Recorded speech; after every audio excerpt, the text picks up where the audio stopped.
మరో 5 వారాల్లో ఎన్నికలనే కురుక్షేత్ర మహాసంగ్రామం జరగనుందని, ఇవి కేవలం ఎమ్మెల్యేలు, ఎంపీలను ఎన్నుకునేందుకు జరుగుతున్నవి కావని ముఖ్యమంత్రి జగన్మోహన్ రెడ్డి అన్నారు. పేద సామాజిక వర్గ భవిష్యత్తును నిర్ణయించే ఎన్నికలని తెలిపారు.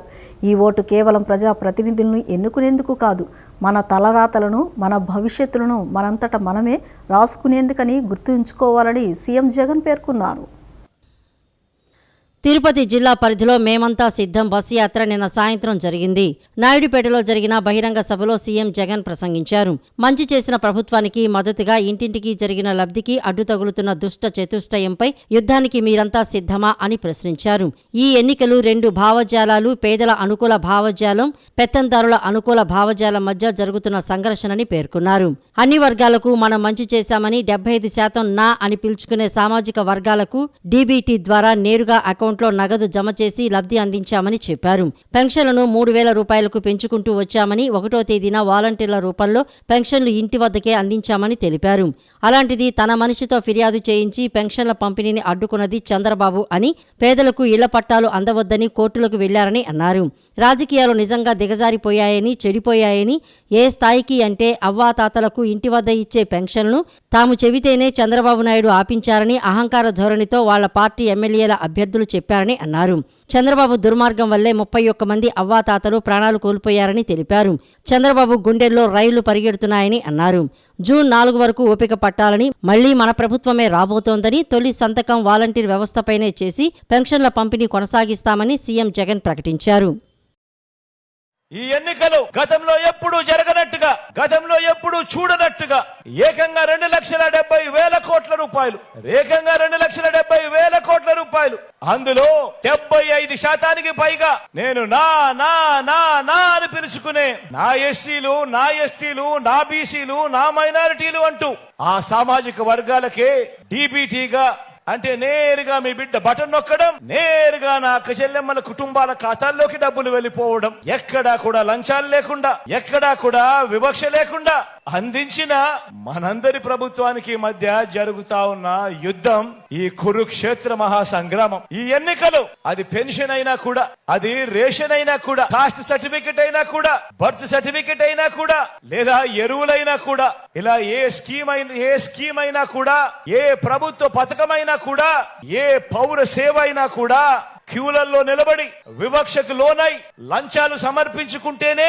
పేదలకు అవి అందుతాయని వారి అహంకార భావజాలానికి ఆ సేవలన్నీ కూడా పేదవాడికి నేరుగా ఇంటి వద్దకే వచ్చి తలుపు తట్టి చిరునవ్వుతో గుడ్ మార్నింగ్ చెప్పి డోర్ డెలివరీ చేసి వారి ఆత్మగౌరవానికి విలువ ఇస్తున్న మనందరి ప్రభుత్వానికి మధ్య జరుగుతా ఉన్న యుద్ధం ఈ కురుక్షేత్ర మహాసంగ్రామం.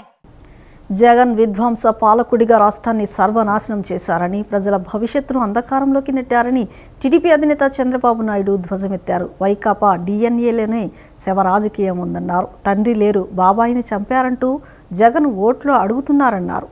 రక్తంలో మునిగిన వైకాపాకు ఓట్లు వేయొద్దని అతని చెల్లెలు కోరుతున్నారని చెప్పారు. హత్యలు, శవ రాజకీయాలు చేసేవారు ప్రజలకు కావాలా అని ప్రశ్నించారు. రాష్ట్రాన్ని కాపాడుకునేందుకే మిత్రపక్షంతో వచ్చి కూటమిగా జట్టు కట్టామని వెల్లడించారు. తూర్పుగోదావరి జిల్లా కొవ్వూరులో నిన్న నిర్వహించిన ప్రజాగలం సభలో టీడీపీ అధినేత చంద్రబాబు పాల్గొని ప్రసంగించారు. వాలంటీర్ వ్యవస్థకు తాను వ్యతిరేకం కాదని, కానీ రాజకీయ పార్టీకి మద్దతు ఇవ్వొద్దు, ప్రజలకు సేవ చేయాలని కోరుతున్నానని అన్నారు. తమ ప్రభుత్వం వచ్చాక వాలంటీర్ వ్యవస్థను కొనసాగిస్తామని తెలిపారు. సచివాలయ సిబ్బంది ఇంటింటికి వెళ్లి పింఛన్లు ఇచ్చే వీలుందని, ఎండలో సచివాలయానికి వెళ్లడం వల్ల ఒకరిద్దరు చనిపోయారని అన్నారు. ఇలాంటి సంఘటనలు జరగకుండా పింఛన్లు ఇవ్వాలని కోరారు.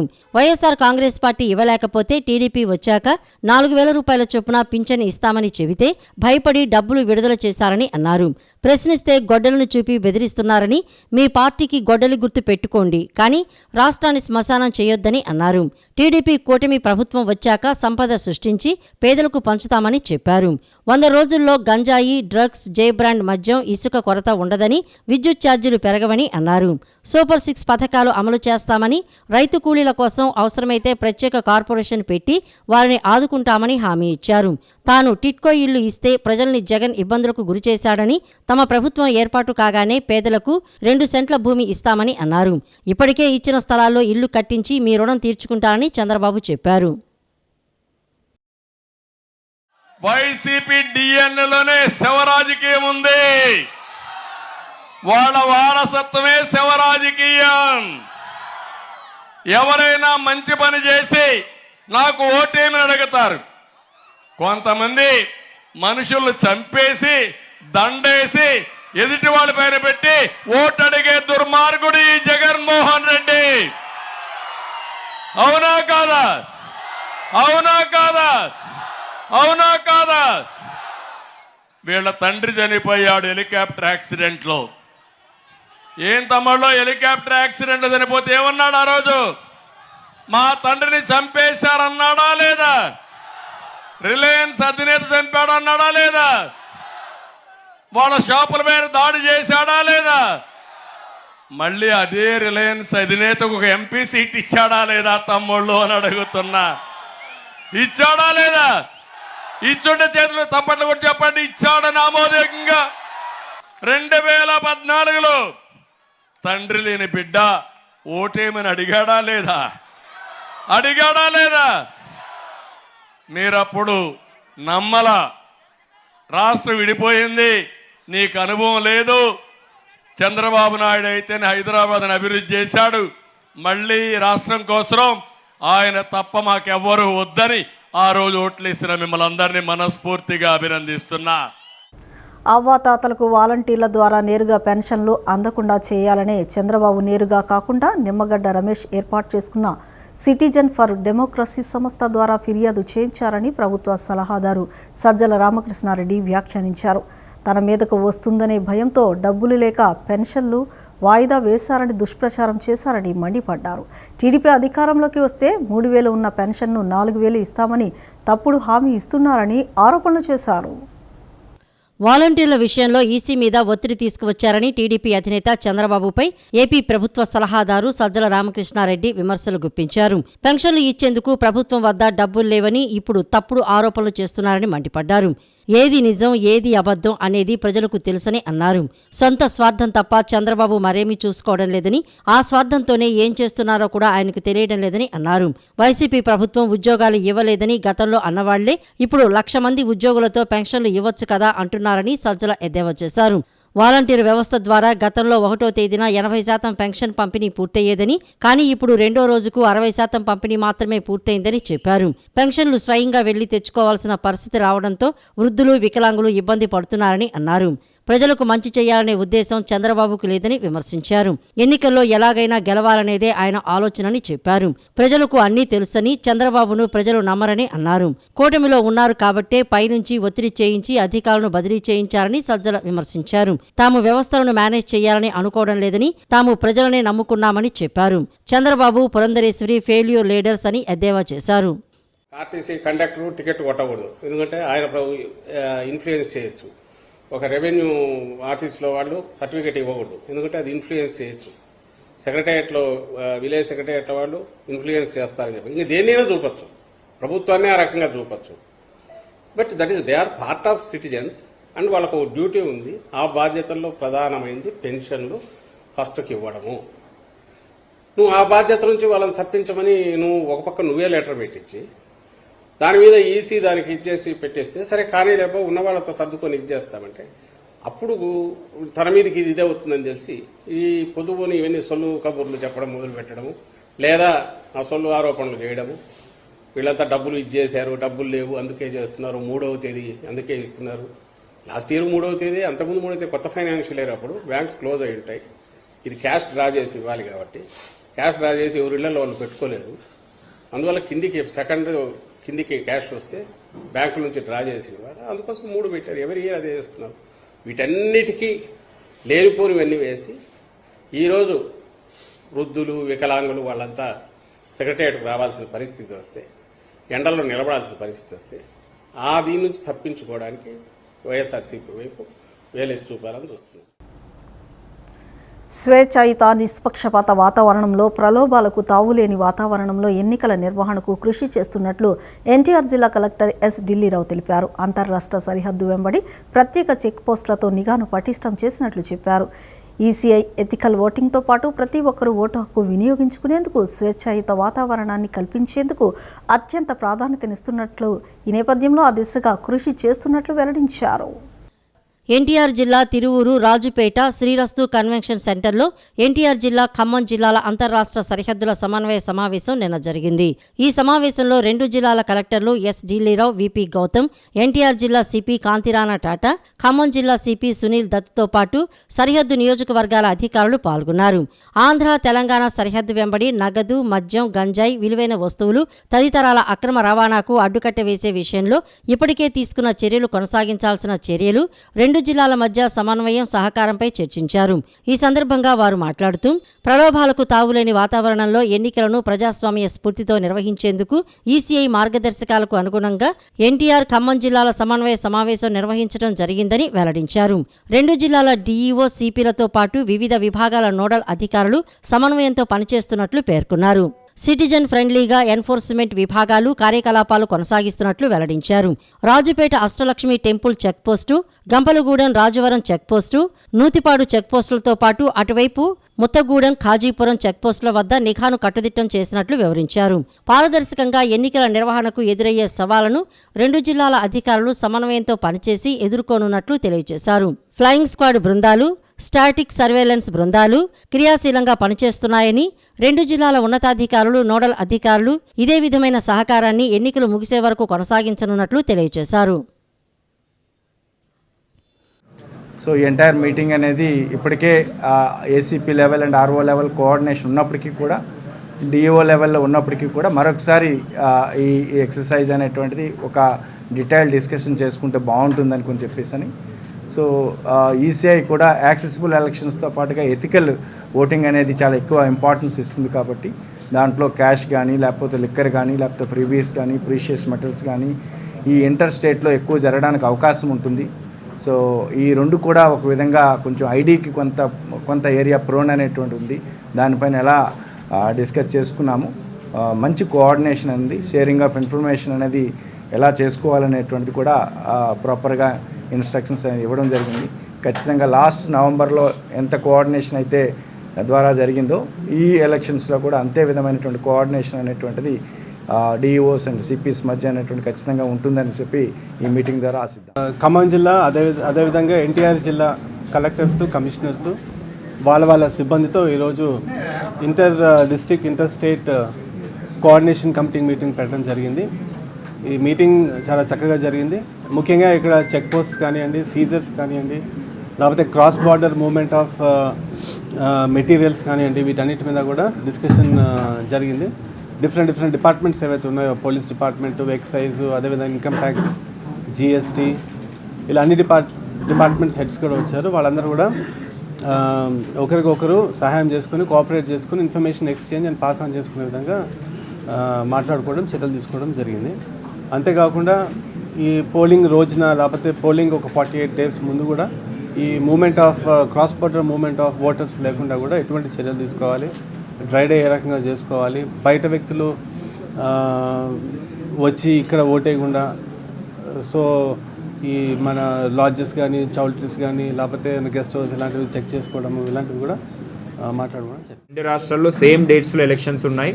సో మేము ఇంకా మంచి కోఆర్డినేషన్తో ఎంటైర్ ఈ క్యాష్ మూమెంట్ గురించి కావచ్చు, లేకపోతే పీస్ఫుల్ కండక్ట్ ఆఫ్ పోల్ గురించి కావచ్చు, లేకపోతే ఎలక్టర్స్ కూడా కొంతమంది ఓటర్లు ఇక్కడ నుంచి అక్కడ షిఫ్ట్ అయి ఉంటారు, అక్కడ నుంచి ఇక్కడ షిఫ్ట్ అయి ఉంటారు. అలాంటి వాళ్ళు ఏమైనా డబుల్ ఓటర్స్ ఉన్నారని చూసి డిలీట్ చేయడం కావచ్చు. ఇవి అన్నిట్లో కూడా పూర్తి సహకారం, పూర్తి కోఆపరేషన్ మా 2 జిల్లా మధ్యలో ఉంటుంది. సో ఈరోజు అందరు ఆఫీసర్స్ కూడా ఒకరికొకరు పరిచయం అయ్యి ఒకరికొకరు ఇన్ఫర్మేషన్ కూడా షేర్ చేసుకోవడం జరిగింది. డెఫినెట్గా ఇదే కోఆపరేషన్ ఎలక్షన్ దాకా, పోలింగ్ డే దాకా కూడా కంటిన్యూ అవుతుంది. లైఫ్లో ఇది ఎట్లా కంట్రోల్ చేయాలి ఈ ఇష్యూలో అన్ని ఆఫీసర్స్ కోఆర్డినేషన్తో పని చేయాలంటే ఇది ఉద్దేశంతో మేము ఇక్కడ వచ్చాము. And all points have been covered and discussed. So we thank DO NTR district and CP NTR commissionerate for organising this meeting for coordination. ఈ ఎన్నికలకి మేము అందరూ కోఆర్డినేట్ చేసి పీస్ఫుల్గా కండక్ట్ చేస్తాం. ఇది మనకు అందరితో బాధ్యత ఉంటుంది. మంచి పనికి నాంది పలికామని కనకదుర్గమ్మ తల్లి ఆశీస్సులు ఎప్పుడు తమకు ఉంటాయని తన నమ్మకమని విజయవాడ పశ్చిమ నియోజకవర్గ కూటమి అభ్యర్థి సుజనా చౌదరి అన్నారు. ఎన్నికలను దృష్టిలో పెట్టుకుని పశ్చిమ నియోజకవర్గ కార్యాలయాన్ని ఏర్పాటు చేశామని చెప్పారు. నేటి నుంచి నియోజకవర్గంలో విస్తృతంగా ప్రచారం చేస్తామని తెలిపారు. విజయవాడ పశ్చిమ నియోజకవర్గంలో టీడీపీ, జనసేన, బీజేపీ కూటమి అభ్యర్థి సుజనా చౌదరి ఎన్నికల కార్యాలయాన్ని నిన్న ప్రారంభించారు. పార్టీ కార్యాలయం ప్రారంభోత్సవానికి ముందు టీడీపీ విజయవాడ ఎంపీ అభ్యర్థి కేశినేని చిన్ని, పశ్చిమ నియోజకవర్గ టీడీపీ నాయకులు బొద్దా వెంకన్న, నాగులమీర, ఎంఎస్ బేగ్, బీజేపీ జిల్లా అధ్యక్షులు అడ్డూరి శ్రీరామ్, జనసేన నాయకులు, బీజేపీ నాయకులతో కలిసి కెనాల్ రోడ్డు వినాయకుడి గుడిలో విఘ్నేశ్వరుడిని దర్శించుకున్నారు. ప్రత్యేక పూజలు చేసి ఆశీస్సులు పొందారు. అనంతరం ఇంద్రకీలాద్రికి వెళ్లి కనకదుర్గమ్మను దర్శించుకున్నారు. పూజా కార్యక్రమాలు నిర్వహించిన అనంతరం టీడీపీ కార్యాలయాన్ని ప్రారంభించారు. సుజనా చౌదరికి నాయకులు పుష్పగుచ్చాలు అందజేసి శాలువా కప్పి అభినందించారు. అనంతరం టీడీపీ, జనసేన, బీజేపీ జెండాలను ఆవిష్కరించారు. అక్కడ నుంచి భవానీపురంలోని గాలిబ్ షాహీద్ దర్గాకు వెళ్లారు. మాజీ ఎమ్మెల్యే జలీల్ ఖాన్, టీడీపీ నాయకులు ఎంఎస్ బేగ్, నాగులమీర, బుద్దా వెంకన్న ఇతర నేతలతో కలిసి బాబావారికి చాదర సమర్పించి ప్రత్యేక ప్రార్థనలు చేశారు. అనంతరం రంజాన్ ఇఫ్తార్లో పాల్గొన్నారు. ఈ సందర్భంగా సుజనా చౌదరి మాట్లాడుతూ అమ్మవారి ఆశీస్సులు ఎప్పుడూ తనకు ఉంటాయని నమ్మకం ఉందని అన్నారు. ఎన్నికల కార్యాలయాన్ని కూడా ప్రారంభించుకున్నామని, నేటి నుంచి ఎన్నికల ప్రచారం నిర్వహిస్తామని తెలిపారు. ముఖ్యంగా ఈరోజు విఘ్నేశ్వరుడి ఆలయంకి వెళ్ళి విఘ్నేశ్వరుడిని పూజ చేసుకొని ఎటువంటి విఘ్నాలు రాకుండా దిగ్విజయంగా ఎన్నికల్లో నిల్చుంటున్నాం. కాబట్టి నేను కేశినేని చిన్ని గారు అందరం కూడా మా కార్యకర్తలు అందరూ లీడర్లు, భారతీయ జనతా పార్టీ, జనసేన మరియు తెలుగుదేశం వాళ్ళందరం కూడా కలిసి అక్కడి తర్వాత కనకదుర్గమ్మ వారి టెంపుల్కి వెళ్ళి అమ్మవారి ఆశీస్సులు కూడా తీసుకొని, ఎందుకంటే మంచి కార్యక్రమం చేస్తున్నాం కాబట్టి, మంచి పనికి నాంది పలికాం కాబట్టి అమ్మవారి ఆశీస్సులు ఎప్పుడూ ఉంటాయని చెప్పి నా నమ్మకం. ఆ విధంగా తీసుకొని ఆ తర్వాత ఈ భవానీపురంలో ఎన్నికల కోసం స్పెషల్గా ఈ ఆఫీస్ తెరవడం జరిగింది. ఈ ఆఫీసు కూడా ఈరోజు గృహప్రవేశం చేసి పూజా కార్యక్రమం కంప్లీట్ చేసుకొని ఆ భగవంతుడి ఆశీస్సులతో రేపటి నుంచి ఎన్నికల ప్రచారానికి వెళ్ళాలని నిశ్చయం జరిగింది. మాజీ ఎమ్మెల్యే జలీల్ ఖాన్ మాట్లాడుతూ సుజనా చౌదరి గెలుపొందితే నియోజకవర్గంలో అనేక అభివృద్ధి కార్యక్రమాలు చేసి రూపురేఖలు మారుస్తారని అన్నారు. వారుంటే ఈ నియోజకవర్గ రూపురేఖలు మారుతాయి. ఉదాహరణకి ప్రభుత్వ కాలేజ్ లేదు, ఇక్కడ సార్కి చెప్పా అని, అట్లాగే ప్రభుత్వ ఆసుపత్రి లేదు, అట్లాగే చంద్రబాబు గారు ఇంటర్నేషనల్ స్టేడియం కట్టారని శంకుస్థాపన చేశారు 100 ఎకరాల్లో. ఆ పని కూడా పూర్తి చేస్తారు. హజ్ హౌస్ 140 కోట్లు ఖర్చు పెట్టి చేస్తానని శంకుస్థాపన కూడా జరిగింది. 4-5 పనులు సార్ ఆధ్వర్యంలో ఆయనకి చాలా తేలిక, మనకైతే బరువు. ఆయన కేంద్రంలో కానీ ఎక్కడి నుంచైనా నిధులు తీస్తారో ఆ సమర్థత ఆయనలో ఉంది. పిల్లల సీట్ల విషయంలో కానీ ఇంకో విషయాల్లో కానీ ఇంకా మైనార్టీ ఇదని కాదు, అందరికీ ఆయన సహకారంగా అండగా ఉంటారు. మన బతుకులు కూడా బాగుపడతాయని ప్రజలకు కూడా తెలియజేస్తూ, మరి ఈ గురువుగారి ధర చాలా చరిత్రైన గాలిబ్ షాహీద్ దర్గా అంటే చాలా చరిత్ర ఉంది దర్గాకి. మరి ఈ స్థలంలో వారిని తీసుకొచ్చి బాబా గారితో పూజలు చేపిస్తాం. వారితో పాటు మేము కూడా పూజలు చేసి గెలిచి మళ్ళీ ఇక్కడికి వస్తామని కూడా మేము మొక్కుకోవటం జరిగింది. ఆవెనగడ్డ శాసనసభ స్థానం నుంచి జనసేన అభ్యర్థిగా మండలి బుద్ధప్రసాద్ పేరును ఆ పార్టీ అధ్యక్షులు పవన్ కళ్యాణ్ ఖరారు చేశారు. పార్టీ ముఖ్య నేతలతో చర్చించిన అనంతరం బుద్ధప్రసాద్ అభ్యర్థిత్వానికి ఆమోదం తెలిపారు. అవనిగడ్డ శాసనసభ స్థానం నుంచి జనసేన అభ్యర్థిగా మండలి బుద్ధప్రసాద్ పేరును ఆ పార్టీ అధ్యక్షులు పవన్ కళ్యాణ్ ఖరారు చేశారు. ఆ పార్టీ ముఖ్య నేతలతో చర్చించిన అనంతరం బుద్ధప్రసాద్ అభ్యర్థిత్వానికి ఆమోదం తెలిపారు. పాలకొండ అసెంబ్లీ స్థానానికి సంబంధించి 2 రోజుల్లో నిర్ణయాన్ని ప్రకటిస్తారని పార్టీ వర్గాలు తెలిపాయి. అభ్యర్థిగా ఎవరు ఉండాలనే అంశంపై అభిప్రాయ సేకరణ చేస్తూ నాయకులతో చర్చిస్తున్నారు. రైల్వే కోడూరు స్థానానికి ఇప్పటికే యనమల భాస్కర్రావు పేరును ప్రకటించారు. ఈయన అభ్యర్థిత్వంపై సర్వేల్లో సానుకూలత రాలేదు. మిత్రపక్షమైన తెలుగుదేశం వైపు నుంచి కూడా అనుకూలత లేకపోవడంతో మరింత లోతుగా అధ్యయనం చేశారు. క్షేత్రస్థాయి నివేదికల ఆధారంగా రైల్వే కోడూరు అభ్యర్థిగా అరవ శ్రీధర్ను ఎంపిక చేశారు. ఎన్నికల ప్రక్రియలో నిర్లక్ష్యంతో పాటు అధికార వైకాపాకు అనుకూలంగా వ్యవహరిస్తున్న అంశంపై కొందరు జిల్లా ఎస్పీలు, కలెక్టర్లపై ఇటీవల ఈసీ బదిలీ వేటు వేసింది. వీరి స్థానంలో కొత్తగా నియామకాలు చేపట్టింది. ఈ మేరకు ఎన్నికల సంఘం నిన్న ఉత్తర్వులు జారీ చేసింది. ఎన్నికల ప్రక్రియలో నిర్లక్ష్యంతో పాటు అధికార వైఎస్ఆర్ కాంగ్రెస్ పార్టీకి అనుకూలంగా వ్యవహరిస్తోన్న అంశంపై కొందరు జిల్లా ఎస్పీలు, కలెక్టర్లపై ఇటీవల ఈసీ బదిలీ వేటు వేసింది. 3 ఐఏఎస్లతో పాటు 6 ఐపీఎస్లను బదిలీ చేసింది. వీరిలో Prakasam SP Parameshwar Reddy, Palnadu SP Ravishankar Reddy, Chittoor SP Joshua, Anantapur SP Amburajan, Nellore SP Tirumaleswar Reddy, Guntur range IG Palaraju ఉన్నారు. వీరి స్థానంలో కొత్తగా నియామకాలు చేపట్టింది. ఈ మేరకు ఎన్నికల సంఘం నిన్న ఉత్తర్వులు జారీ చేసింది. కొత్తగా నియమితులైన అధికారులు నిన్న రాత్రిలోగా ఛార్జీ తీసుకోవాలని ఉత్తర్వులో పేర్కొంది. కృష్ణా జిల్లా కలెక్టర్గా డీకే బాలాజీ, అనంతపురం కలెక్టర్గా వి వినోద్ కుమార్, తిరుపతి కలెక్టర్గా ప్రవీణ్ కుమార్, గుంటూరు ఐజీగా సర్వశ్రేష్ఠ త్రిపాఠి, ప్రకాశం ఎస్పీగా సుమిత్ సునీల్, పల్నాడు ఎస్పీగా బిందు మాధవ్, చిత్తూరు ఎస్పీగా మణికంఠ చందోలు, అనంతపురం ఎస్పీగా అమిత్ బర్దార్, నెల్లూరు ఎస్పీగా ఆరిఫ్ హఫీజ్ను నియమించింది. దేశ ప్రజాస్వామ్యాన్ని విశిష్టతను కాపాడేందుకు ప్రతి ఒక్కరూ ఓటు హక్కును సద్వినియోగం చేసుకోవడం ముఖ్యమని జిల్లాలో ఈసారి ఎన్నికల్లో ఓటింగ్ శాతాన్ని పెంచేందుకు ప్రత్యేకంగా వినూత్నంగా స్వీప్ కార్యక్రమాలు నిర్వహిస్తున్నట్లు కలెక్టర్ ఎస్ ఢిల్లీరావు తెలిపారు. విజయవాడ అర్బన్ పరిధిలో 85% వరకు ఓటింగ్ లక్ష్యంగా స్వీప్ కార్యక్రమాలు చేపడుతున్నట్లు తెలిపారు. నియోజకవర్గంలోనూ ఓటరు అవగాహన కార్యక్రమాలు నిర్వహిస్తున్నట్లు వెల్లడించారు. Systematic voters education and electoral participation కార్యక్రమంలో భాగంగా విజయవాడ బెంచ్ సర్కిల్ వద్ద నిన్న ఈవీఎం బ్యాలెట్ యూనిట్ నమూనాలను collector Dilli Rao, joint collector doctor P Sampath Kumar, Vijayawada నగరపాలక సంస్థ commissioner Swapnil Dinakar Pondkar, DRO V Srinivasarao, Vijayawada RDO BH Bhavanishankar తదితరులతో కలిసి ఆవిష్కరించారు. ఈ సందర్భంగా కలెక్టర్ ఎస్ ఢిల్లీరావు మాట్లాడుతూ ప్రతి నియోజకవర్గంలోనూ ఓటరు అవగాహన కార్యక్రమాలు నిర్వహిస్తున్నట్లు వెల్లడించారు. ఈ అవగాహన కార్యక్రమాల్లో కళాకారులను కూడా భాగస్వామ్యం చేస్తున్నట్లు తెలిపారు. ఎన్నికల సన్నద్ధతను తెలియచేసేందుకు, ఓటర్లను చైతన్యవంతులను చేసేందుకు ఈ నమూనాను ఆవిష్కరించినట్లు తెలిపారు. పట్టణ ప్రాంతాల్లో నిర్లిప్తతను తొలగించి ఓటింగ్ శాతాన్ని పెంచడంలో విస్తృత ప్రజా భాగస్వామ్యం అవసరమని అన్నారు. ప్రలోభాలకు తావులేని వాతావరణంలో ఎథికల్ ఓటింగ్ ద్వారా ప్రజాస్వామ్య వ్యవస్థ బలోపేతమవుతుందని కలెక్టర్ ఢిల్లీరావు పేర్కొన్నారు. కార్యక్రమంలో భాగంగా నేను ఓటరు అయినందుకు గర్వపడుతున్నాను, నేను తప్పకుండా ఓటు వేస్తాను అని చాటి చెప్పేందుకు వీలుగా సెల్ఫీ పాయింట్ను ఏర్పాటు చేశారు. బెంచ్ సర్కిల్ నందు బ్యాలెట్ యూనిట్ ఒక నమూనా అనేటువంటిది ఇక్కడ ప్రజెంట్ చేయడం జరిగింది.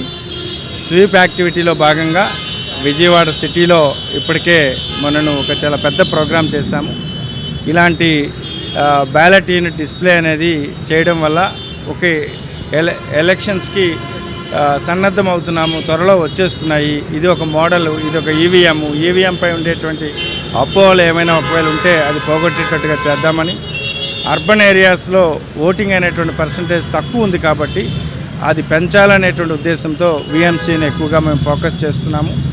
మన సిటీలో 66% మాత్రమే ఉంది, దానిని సుమారు 80%లోకి తీసుకువెళ్ళాలని చెప్పేసి అన్ని ఈ 3 ఆర్ఓస్ ద్వారా, ఈ సీనియర్ సిటిజన్స్ ద్వారా, ఇతర పబ్లిక్ ద్వారా అందరినీ కూడా అనేటువంటిది ఒక కలిసికట్టుగా అనేటువంటి చేస్తున్నటువంటి ఈ కార్యక్రమం.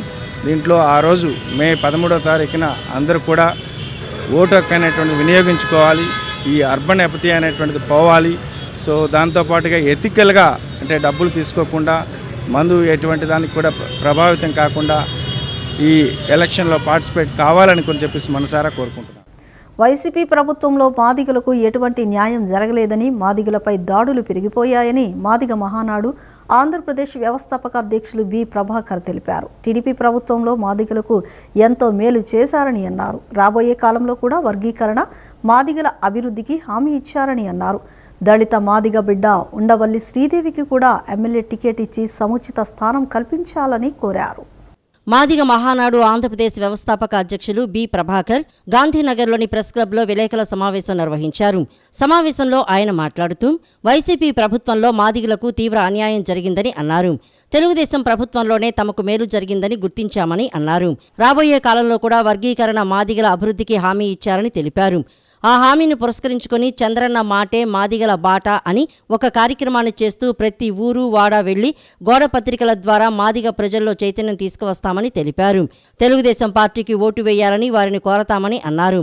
దళిత మాదిగ బిడ్డ ఉండవల్లి శ్రీదేవి గత 5 ఏళ్లు ఎమ్మెల్యేగా ఉన్నారని, 3 రాజధానులకు మద్దతు తెలపలేదని, ఆమెను ఎన్నో ఇబ్బందులకు గురి చేశారని పేర్కొన్నారు. హింసను తట్టుకోలేక టీడీపీలో చేరారని అన్నారు. టీడీపీలోకి వచ్చిన వారికి ఎంతో మందికి చంద్రబాబు ఎమ్మెల్యే టికెట్లు ఇచ్చారని, చేశారని, ఉండవల్లి శ్రీదేవికి కూడా ఎమ్మెల్యే టికెట్ ఇచ్చి సముచిత స్థానం కల్పించాలని కోరారు. శ్రీ నారా చంద్రబాబు నాయుడు గారు ఎమ్మెల్యే స్థానం కల్పించి మరలా అంటే ఆమెకి ఏదొక ఎస్సీ నియోజకవర్గాల్లో ఎమ్మెల్యే స్థానం కల్పించి ఆమెను సముచిత స్థానం పార్టీలో కల్పించాలని మాదిగ మహానాడు తరఫున మేము చంద్రబాబు నాయుడు గారికి డిమాండ్ చేస్తున్నాం. ఎందుకంటే ఆమె గడిచిన సంవత్సర కాలంలో తెలుగుదేశం యొక్క పార్టీలోకి వచ్చినప్పటి నుండి ఆమెను వైసీపీ వాళ్ళు ఎన్నో విధాలుగా హరాస్మెంట్ చేస్తూ, ఆమెను అరాచకాలు చేస్తూ, ఆమెను ట్రోల్ చేస్తూ, భయపడి దాగుకునే విధంగా వైసీపీ వాళ్ళు ఆమెను ఇబ్బందులు పెట్టారు. అయినా కానీ శ్రీమతి శ్రీదేవి గారు చంద్రబాబు నాయుడు గారు అరెస్ట్ అయినప్పుడు ఆ లోకేష్ గారికి తోడుగా ఉంటూ, ఆ పార్టీకి అండగా ఉంటూ ఎన్నో సేవా కార్యక్రమాలు చేసి ఆమె ముందు. మాదిగ మహానాడు రాష్ట్ర వర్కింగ్ ప్రెసిడెంట్ రమేష్ కుమ్మరికుంట్ల మాట్లాడుతూ, గడిచిన 5 ఏళ్లలో మాదిగలపై అనేక దాడులు జరిగాయని, దీనిపై సీఎం జగన్ ఏ రోజు స్పందించలేదని అన్నారు. అందుకని వైసీపీ అధికారంలోకి రాకుండా ఇంటికి పరిమితం చేయాలని మాదిగ మహానాడు నిర్ణయించడం జరిగిందన్నారు. మాదిగలకు చంద్రబాబు సీట్లలో సముచిత స్థానం కల్పించారని తెలిపారు. 29 నియోజకవర్గాల్లో ఎక్కడో ఒక చోట కనీసం సీటు కేటాయించాలని మా మాదిగ మహానాడు తరఫున మీకు విజ్ఞప్తి చేస్తున్నాం సార్. కంపల్సరీ మీరు గుర్తిస్తారని మేము ఇంకా మీకు తెలియపరుస్తున్నాము. అదేవిధంగా బాపట్ల పార్లమెంట్ సీట్ ఇస్తానని చెప్పి ఉండవల్లి శ్రీదేవి గారికి మాట ఇచ్చారు. బాపట్ల సీట్ ఇవ్వలేదు, గతంలో ఇస్తానని చెప్పారు. అది కాకపోతే తిరువురు నియోజకవర్గం ఎమ్మెల్యే సీట్ ఇస్తానన్నారు, ఇప్పుడు అది ఇవ్వలేదు. కనీసం ఇప్పుడు అక్కడక్కడ మార్పులు చేస్తానంటున్నారు. ఆ మార్పులు చేసిన క్రమంలో ఎక్కడో ఒక చాట స్థానం కల్పించాలని మీకు మా మాదిగ మహానాడు తరఫున మీకు మేము విజ్ఞప్తి చేస్తున్నాం సార్. కంపల్సరీ మా విజ్ఞప్తిని మీరు స్వీకరించి కంపల్సరీ మాదిగలకి ఎలాగైతే మీరు న్యాయం చేస్తున్నారో అదేవిధంగా ఒక మాదిగ మహిళగా ఉండవల్లి శ్రీదేవి గారికి మీరు న్యాయం చేస్తారని మిమ్మల్ని మనస్ఫూర్తిగా కోరుకుంటున్నాం సార్. ఏపీ విద్యాశాఖలో అంతా అవినీతేనని టీడీపీ అధికార ప్రతినిధి నీలాయపాలెం విజయ్ కుమార్ విమర్శించారు. ఇక్కడ అవినీతి చిత్ర విచిత్రాలుగా కనిపిస్తోందన్నారు. గత 3 ఏళ్లలో 5 లక్షల మంది విద్యార్థులు ప్రైవేట్ బడులకు వెళ్లారన్నారు. ప్రభుత్వ బడులు ఉండాలనే పట్టింపు పాఠశాల విద్యాశాఖ ముఖ్య కార్యదర్శి ప్రవీణ్ ప్రకాష్కు లేదన్నారు. మంగళగిరిలోని టీడీపీ కేంద్ర కార్యాలయంలో ఆ పార్టీ అధికార ప్రతినిధి నీలాయపాలెం విజయ్ కుమార్ విలేకరుల సమావేశం నిర్వహించారు. సమావేశంలో ఆయన మాట్లాడుతూ, విద్యార్థులు తక్కువైతే ఎక్కడైనా ఖర్చు తగ్గుతుందని, కానీ మన రాష్ట్రంలో మాత్రం విద్యార్థులు తక్కువైనా పెట్టే ఖర్చు ఎక్కువగా ఉందని విమర్శించారు. అంతా రివర్సే. 2022-23లో 45.13 లక్షల మంది విద్యార్థులు ఉంటే విద్యా కానుక ఖర్చు 886 కోట్లు. కానీ 2023-24కు వారి సంఖ్య 39.8 లక్షలకు తగ్గిందన్నారు. కానీ ఖర్చేమో 1,042 కోట్లు అయిందన్నారు. గత 3 ఏళ్లలో 5 లక్షల మంది విద్యార్థులు ప్రైవేటు బడులకు వెళ్లారు. ప్రభుత్వ బడులు ఉండాలనే పట్టింపు పాఠశాల విద్యాశాఖ ముఖ్య కార్యదర్శి ప్రవీణ్ ప్రకాష్కు లేనట్లుందని అన్నారు. ఢిల్లీలో 30 మంది కూడా లేని సంస్థకు కాంట్రాక్టు కట్టబెట్టారని చెప్పారు. ప్రచారం కోసం ఢిల్లీలోని సంస్థకు ప్రత్యేకంగా కాంట్రాక్టు కట్టబెట్టారు. 2022-23లో 1000 కోట్ల విద్యా కానుక సరఫరాలకు టెండర్లే పిలవలేదు అని విమర్శించారు. ఆంధ్రప్రదేశ్ పాఠశాల విద్యాశాఖలో విద్యార్థులు తక్కువయ్యే కొద్దీ విద్యా కానుక వంటి పథకాల మీద పెట్టే ఖర్చు ఎక్కువ అవుతూ ఉంటుంది. అదేంటి, విద్యార్థులు తక్కువైతే ఖర్చు కూడా తక్కువ కావాలి కదా? నో, ఆంధ్రప్రదేశ్ విద్యాశాఖలో మాత్రం దానికి రివర్స్. అన్ని ప్రభుత్వంలో అన్నీ రివర్సే కదా. అట్లా వీళ్ళు కూడా విద్యార్థులు తక్కువయ్యే కొద్దీ ఖర్చు మాత్రం పోతూ ఉంటుంది. రెండో చిత్రం, మనందరం టోఫెల్ అని ఈ మధ్యకాలంలో తెగ విన్నాం. మనం కూడా ఏందో బాగా చేస్తున్నారేమో అనుకొని వాళ్ళు దాని గురించి కొద్దిగా పరిశోధన చేస్తే ఢిల్లీలో, మన దేశ రాజధాని ఢిల్లీలో 30 మంది కూడా లేని ఒక సంస్థ ఉంది, ఇంగ్లీష్ ఎడ్జ్ ప్రైవేట్ లిమిటెడ్ అని. ఆ సంస్థకి కాంట్రాక్ట్ ఇచ్చేశారంట. వాళ్ళు మొత్తం ట్రైనింగ్లు ఇచ్చేశారంట. ఆ తీసుకున్న టీచర్లందరూ మిగతా విద్యార్థులకు ట్రైనింగ్ ఇచ్చేశారంట. అందరికీ ఇంగ్లీష్ వచ్చేసిందంట. Test of English as a foreign లాంగ్వేజ్లో అందరూ నిష్ణాతులు అయిపోయారంట. ఈ వార్తలు ఇంతటితో సమాప్తం. నమస్కారం.